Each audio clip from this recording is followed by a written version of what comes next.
सनातन हिंदू धर्म के अनेक शास्त्र हैं, वेद, पुराण, उपनिषद और दर्शन। इसके अलावा अनेक और ऋषियों ने, संतों ने खूब अपनी वाणी को बोला है, जो श्रुति और स्मृति के माध्यम से बहुत सालों तक रही और अब वो प्रकाशित भी हो चुके हैं। ये सभी ज्ञानी जिन्होंने समाधि और ध्यान से पूरे ज्ञान को प्राप्त किया था, बहुत सालों तक नहीं चाहते थे कि ये कभी प्रकाशित हो। क्यों? क्योंकि इसको हर कोई पढ़ सके ऐसा संभव ही नहीं।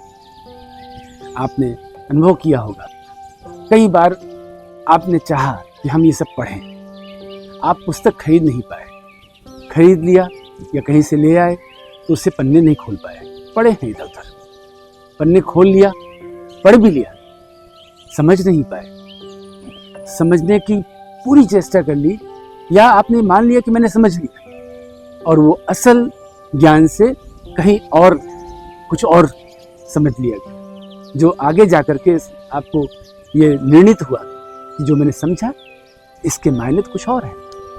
साथियों, ये सामान्य शास्त्र नहीं है, ये ईश्वर की वाणी इन ऋषियों के माध्यम से पहुंची है।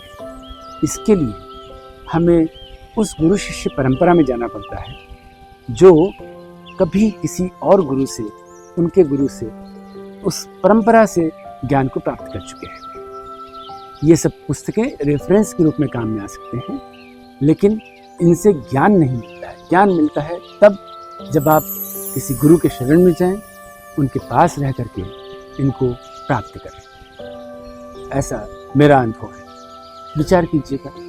अगर आप भी इस ज्ञान को प्राप्त करना चाहते हैं, निश्चित रूप से पुस्तक हेल्पफुल हो सकते हैं, मदद कर सकते हैं आपके लिए, लेकिन किसी न किसी गुरु का सहारा जरूर लीजिए। हिंदुस्तान बहुत बड़ा है, इनमें अनेक ऋषि, अनेक गुरु हैं। आप चाहेंगे तो उन तक पहुंच जाएंगे या वे आप तक पहुंच जाएंगे। प्रयास कीजिए। ओम नमः शिवाय।